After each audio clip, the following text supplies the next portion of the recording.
నిజంగానే క్యారెక్టర్ నచ్చి స్టోరీ నచ్చి చేసినావా? దయాలో బ్యాలెన్స్ వర్కౌట్ ఎట్లా చేస్తామే? దయాకి దీనికి ఏ సంబంధం లేదు. మొన్ననే పైగా నేను దయా మళ్ళీ సినిమా తీద్దాం అనుకుంటున్నా అని చెప్పిండు ఆయన. దయాకి దీనికి అసలు సంబంధం లేదు, ఇట్లా అసలు సంబంధమే లేదు. ఇప్పుడు జేడి అనే వ్యక్తి చాలా రోజులైంది ఆన్ స్క్రీన్ మీద, అంటే థియేటర్లో రిలీజ్ కాక. కరెక్ట్.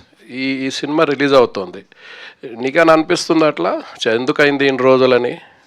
అయ్యుంటే చేసి ఉంటేటుండే కదా, మనకు తెలియలేదు. ఇప్పుడు నువ్వు చెప్పినావు కదా, ఇంటికి వెళ్ళి ఆలోచిస్తా, అరే మనవాడు చెప్పిండు మధ్యలో ఎందుకు చేయలేదని. లేదే అంటే ఇట్స్ లైక్ ఒకసారి సునీల్ గవాస్కర్ గారు చెప్పారు కామెంటరీలో. ఆయన ఏమన్నారంటే, ఇప్పుడు when you know things are not working, so చిన్న బ్రేక్ తీసుకో, అంతేకాని ఆడేసి ఎట్టాగైనా సెంచరీ కొడదాం అనుకుంటే అది దొబ్బుద్ది. సో బెటర్ టేక్ బ్రేక్ అని. సో నా అదృష్టం ఒక దయా తర్వాత మధ్యలో మళ్ళీ నువ్వేం అన్నీకి లేదు, అది బాగాలేదు అందుకని ఇది చేసినావా అని కాదు. ఒక దయాలంటే ఒక సూపర్ హిట్ తర్వాత మళ్ళీ నేను ఒక మంచి అద్భుతమైన కంటెంట్ సెలెక్ట్ చేసుకున్నాను. ఇప్పుడు ఇంతకు ముందు మీరు పనిచేసిన డైరెక్టర్స్ కానీ ఆ రోజు నుంచి ఈ రోజు వరకు మీరు చూసుకుంటే వర్కింగ్ స్టైల్ అనేది ఎట్లా మారింది తెలుగు సినిమా ఇండస్ట్రీ అంటే ఏం చెప్తారు? డైరెక్టర్స్ వర్కింగ్ స్టైల్ టెక్నిక్ ఏం మారలేదు, టెక్నాలజీ మారింది. సో ఇదివరకు అంటే ఈ సినిమాకి దయాకి అది వర్తిస్తుంది. పవన్ దయాతో నాకు ఫెంటాస్టిక్ ఎక్స్పీరియన్స్ ఏంటంటే, మేము పొద్దున్న సీన్ షూట్ చేసేవాళ్ళం, సాయంత్రానికి ఫైనల్ కట్ చూపించేసేవాడు తన ఎడిటర్ కూడా. నెక్స్ట్ డే మార్నింగ్ వచ్చేవాడు బ్యాక్గ్రౌండ్ స్కోర్ కూడా అయిపోయేది. దేనిది రిఫరెన్స్ అంటే లేదు, మ్యూజిక్ డైరెక్టర్ పంపించి చేయించేసే అనేవాడు. సో టెక్నాలజీ మారింది తప్ప రాము గారు కూడా ఇలాగే ఉండేవారు. సో టెక్నాలజీ మారింది, taking, presentation, making, I absolutely think అదేం చేంజ్ అవ్వలేదు. క్యాన్వసెస్ మారాయి అంతే. చాలా చేంజ్ అయ్యాయి కదండి. రామ్ గోపాల్ వర్మ గారు అమితాబ్ బచ్చన్తో సర్కారు 21 days 30 daysలో తీశారు, ఇప్పుడు సంవత్సరాల తరపుడు తీస్తున్నారు సినిమా ఆయన మారారు. సినిమా గురించి అడిగారు మీరు, అంటే ఏం మారిందా అని అడిగారు. ఆయన మారారు. ఆయన 21 రోజులు కాదండి, 28 రోజుల్లో తీశారు సర్కారు. అదే 21 రోజు నెల రోజులు అన్నాను. అంటే మనలో అన్నమాట. ఇప్పుడు ఏమవుతుందంటే, కొంతమందిని ఇంప్రెస్ చేయడానికి 1 day చాలు, ఇంకొంతమంది ఇంప్రెస్ చేయడానికి 1 week పడుతుంది, ఇంకొంతమందిని ఇంప్రెస్ చేయడానికి 1 year పడుతుంది, ఇంకొంతమందిని ఎప్పటికీ ఇంప్రెస్ చేయలేం. సినిమాని బట్టండి, పిండి కొద్దీ రొట్టె. సర్కార్ 28లో అయిందండి, ఇంకో సినిమా 1 year పడుతుందేమో. ఇప్పుడు నెంబర్ ఆఫ్ డేస్ పడటం వల్ల డైరెక్టర్ గుడ్డు అవుడు, త్వరగా తీస్తే బ్యాడ్ అవడండి. కానీ డిలే అవుతుంది కదండి. డిలే 100 reasons అవుతున్నాయి. అప్పుడు సర్కార్ మేము తీసినప్పుడు ప్రాబబ్లీ బచ్చన్ సాబ్ అప్పుడు 3 సినిమాలే చేస్తూ ఉండొచ్చు, ఇప్పుడు 30 చేస్తూ ఉండొచ్చు. ఇప్పుడు వర్మ గారికి అడ్వాంటేజ్ ఏంటంటే, ఆ నెల రోజుల్లో సినిమా తీయడం వల్ల ఆ సినిమా ఆడినా పోయినా ఇంకో సినిమాతో ఇంకో నెల రోజుల్లో రెడీగా ఉండేవాడు ఆయన. అవునండి. ఇప్పుడు సంవత్సరాల తరపుడు సినిమా తీస్తున్నారు, అది ఆడుతుందో తెలీదు, నడుస్తుందో కూడా తెలియదు. నడవకపోతే చాలా కోట్లు. ఇప్పుడు వర్మ గారి సినిమాలతో అట్లా అంత ప్రాబ్లం ఉండేది కాదు కదా. కరెక్ట్ అండి. అంటే ఇప్పుడు అదే చెప్పే కదండి, సినిమాలు మారలేదు. ఇప్పుడు రాము గారు ఎందుకు ఇలా మారారు అనే దాని మీద నేను సీరియస్గా ఇవాళ ఆయన అడిగి ఇలా మీరు రాము గారు మళ్ళీ కలిసి చేసేది ఏమైనా అవకాశాలు ఉన్నాయా? ఇప్పుడు రాము గారితో ఏంటంటే అండి, ఆయన మనకి ఇవాళ చేయాలి అనే విషయం నిన్న చెప్తారు. భానుగారు ఏమంటే అక్కడ don't laugh it's a serious matter అన్నారు, మీ అందరూ కామెడీ అంటున్నారు, ఎరగబడి నవ్వుతారు అంటున్నారు, ఏంటి సెటైరా? కాదండి, అస్సలు కాదండి. అక్కడ క్యాప్షన్ ఉంది అక్కడ. కాదండి, ఇప్పుడు don't laugh it's a serious matter, okay?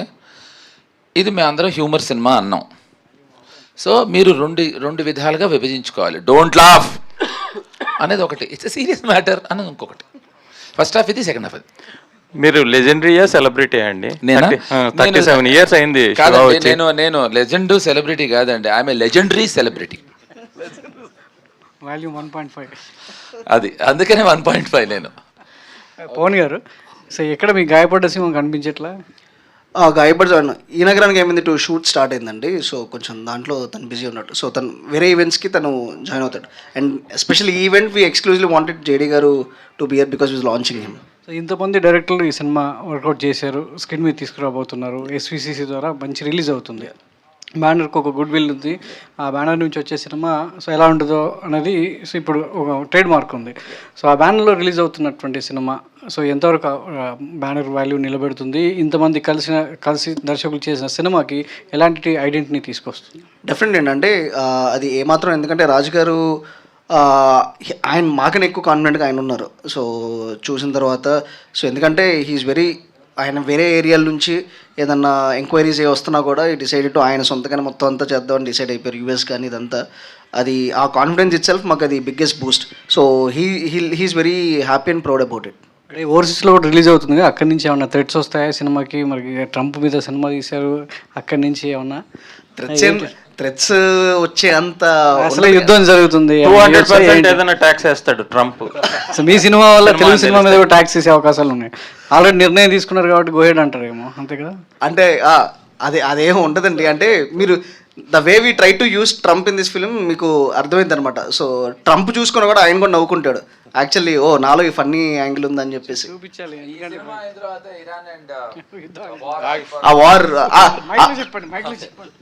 Well, ఈ సినిమా నాకు తెలిసి గైస్ ఫస్ట్ ఆఫ్ మే నుంచి వార్ ఆగిపోబోతుంది. ఎందుకంటే మే ఫస్ట్ వరకు వార్ జరగాలండి మీ ఉద్దేశం? ఈయన కాదండి, మే ఫస్ట్ మీరు అడిగారండి, మే ఫస్ట్ నుంచి వార్ ఆగిపోతుంది. కాదు, ఆగదండి, ఇవాళ నుంచి ఆపుదాం అనే ప్లానింగ్ తో ఆపేస్తారు టోటల్ గా, అప్పుడు ఆగిపోతుందండి. నేను ట్రంప్ తో నిన్న పొద్దున మాట్లాడి వచ్చాను. భాను గారు, ఇంకేం కావాలి చెప్పండి మీరు. భాను గారు సార్, మీ పాస్ట్ ఫిలిం చూసుకుంటే కనుక ప్రమోషనల్గా కూడా చాలా బాగా పుల్ చేశారు.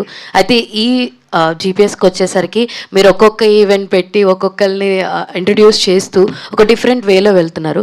ప్రమోషనల్గా మీరు ఎలాంటి ఒక స్ట్రాటజీస్ని ఫాలో అవుతారు అండ్ ఏమనుకున్నారు అంటే వాట్ యుల్ సే సార్? అంటే కాంటెంట్ నుంచే వస్తుందండి ప్రమోషన్. మన సినిమా మనకి ఇచ్చే కాన్ఫిడెన్స్ మనం చూసుకుంటాం కదా, రషెస్ అవన్నీ. ఇందులో కాన్సెప్ట్ ఉంది, డిపోటేషన్, ఒక ట్రంప్. మాకు మోర్ దెన్ మెయిన్ చేసే ఈవెంట్స్ కంటే ట్రంపే మాకు ఎక్కువ ప్రమోషన్ చేస్తున్నాడు and we're just enjoying it. Anil రావిపూడిని ఫాలో అవుతున్నట్టున్నారు ప్రమోషన్లో. అంటే ట్రంప్ని ట్రంప్ కార్డ్ లాగా వాడదాం అనుకుంటున్నాను. అంతే అండి, ట్రంప్ని ట్రంప్ కార్డ్లో వాడుతున్నాము అండ్ కాంటెంట్ కూడా బాగుంది కాబట్టి ఇట్ ఈస్ రీచింగ్ అవుట్, అందరికీ నచ్చుతుంది. సారీ అండి, ఆయన అన్నదానికి నేను సమాధానం చెప్పాలి. ఒక సక్సెస్ఫుల్ సినిమా తీస్తున్నాం అని నాకు అర్థమైపోయింది. ఎందుకంటే అనిల్ ఎంత సక్సెస్ఫుల్ సినిమా తీస్తున్నాడో అలా మేము కూడా తీస్తున్నాను. ఎందుకంటే ఆయనే అన్నాడు, మళ్ళీ నేను అనలేదు అంటాడు ఆయన. కశ్యప్ గారు సార్, యాక్చువల్లీ ఇప్పుడు చూస్తుంటే చాలా వరకు సినిమాలు ట్రైలర్ వరకు they are impressing all the audience, but థియేటర్కి వెళ్తే we are not getting that much of satisfaction. What you'll say about GPS గురించి ఏం చెప్తారు? అండ్ అందరూ ఇందాకే జేడి గారు చెప్పడం జరిగింది, ఇంతమంది డైరెక్టర్స్ ఉన్నా తనకేది కావాలో అదే చేయించుకున్నారని. సో మేము ఎంత ట్రస్ట్ చేయొచ్చు మిమ్మల్ని అంటే వాట్ యుల్ సే సార్? ఎన్ని సినిమాలు వచ్చినా మళ్ళీ ట్రస్ట్ చేసి వెళ్ళాల్సిందే. సో మీకు తప్పదు, మాకు తప్పదు. సో మేమైతే ఎవరు కూడా లైక్ మేము ఒకటి నమ్మి తీస్తాం, నన్ను నమ్మి వీళ్ళు వచ్చారు, మమ్మల్ని అందరిని నమ్మి మీరు రావాలి. సో ఇది ప్రాసెస్ అది. సో ఒకటి ఏంటంటే మేమైతే బ్లఫ్ చేయట్లేదు, మేము మాకు అనిపించింది చెప్తున్నాం. మా అనిపించింది కరెక్టా రాంగా మీకు మే ఫస్ట్ తెలుసు. తేడా వస్తే వాళ్ళు మిమ్మల్ని ఏమనరు, కానీ ఇక్కడ డబ్బులు ఇచ్చిన వాళ్ళు అయితే తిట్టుకుంటూ వెళ్ళిపోతారు. అది మిమ్మల్ని ఆపలేం కదా సార్, మీరు తిట్టండి, పొగడండి, అది మే ఫస్ట్ రోజు మీ చేతుల్లో ఉంటుంది సార్. అప్పటి వరకు మా చేతుల్లో ఉన్నది మేము చేస్తాం. లాస్ట్ క్వశ్చన్ అండి. ఓకేనా సార్, అడగచ్చా? ఓకే. అంత బెదిరించి పెడతాడు మావాడు. జేడి సార్, అంటే Josh was almost your come back. ఆ టైంలో మీరు అప్పుడు కూడా యువర్ దిస్ కాన్ఫిడెంట్. సో జోష్తో మిస్ అయింది. లెట్ మీ టెల్ యూ, ఇది నేను రాజుకి ఫస్ట్ నుంచి చెప్పాను, అప్పుడు చెప్పాను. No I was never confident about Josh. ఇది నేను జోష్ కథ విన్నప్పుడే నేను రాజుకి చెప్పాను. ఐ టోల్డ్ హిమ్ అండ్ అతను ప్రెస్ మీట్లో కూడా రిలీజ్ అయిన రోజు కూడా చెప్పాడు, తను ఆ విషయం తనే చెప్పాడు, that Chakri was never confident or never. So no I was, నేను అదే అందుకనే, బికాజ్ నాట్ దట్ నేను జెన్యున్గా మాట్లాడతాను కాదు, నా ప్రాబ్లం ఏంటంటే I want to express my self. So దీని గురించి ఇంత ధైర్యంగా ఎందుకు ఇంత మాట్లాడుతున్నాను అంటే కేవలం నాకు కాంటెంట్ ఇచ్చే confidence. So I really want to tell you that that's what he's happened for Josh. Okay. Kashyap, so the whole short film community was so happy about your debut. So స్పెసిఫిక్గా after breakup consultant you and good rapport with the audience కాబట్టి. So మీ పాజిటివ్నెస్ అంటే మీ UPS అనేది క్వర్కినెస్ ఎప్పుడు కూడా. So the same క్వర్కినెస్ ఇప్పటిదాకా వచ్చిన కాంటెంట్లు అంతా చూస్తున్నాం కదా. So the film will also be based on the same thing. ఎందుకంటే ఆయన జేడీ గారు ఇందాక ఆయన ఫోటోకి దండేస్తే కూడా నవ్వుకున్నారని అంటే, సో ఆ క్వర్కినెస్ అనేది ఎంతవరకు వర్కౌట్ అవుతుంది? లైక్ ఇప్పుడు సినిమాలో ఎంత ఉందో ఇది జస్ట్ ఇది ఒక 1 minute ఉంది, అది ఇంతకుముందు వచ్చిందో ఒక 2 minutes ఉంటుంది. సో 3 minutesలో ఎంత ఉందో ఎవ్రీ సీన్, ఆల్మోస్ట్ ఎవ్రీ సీన్లో ఇదే ఫ్లేవర్ ఉంటుంది. సో అండ్ నాకు ఇదే వచ్చేమో యాజ్ ఆఫ్ నో. సో అంటే మీ క్యారెక్టర్స్ మోస్ట్లీ అంటే మీ సిరీసెస్ అన్నింటిలో కూడా it will be more of silliness. అంటే మీ క్యారెక్టర్ ఏది కూడా వాటిని సీరియస్గా తీసుకోవు.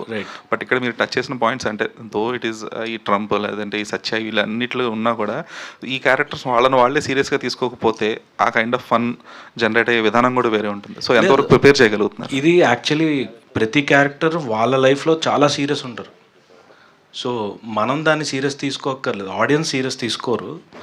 సో ద పాయింట్ ఏంటంటే ప్రతి క్యారెక్టర్ ఇప్పుడు ఇప్పుడు మీరు చూసారు అక్కడ ఎవడో చాలా సీరియస్గా మాట్లాడుతుంటే ఆపు చంపే అన్నాడు. ఇప్పుడు అది ఆయన కామెడీ చేయలేదు, అది ఆ క్యారెక్టర్, అది నాన్సెన్స్ మాట్లాడుకో చంపేయండి అన్నారు. ఇప్పుడు అది ఫ్లేవర్ అది.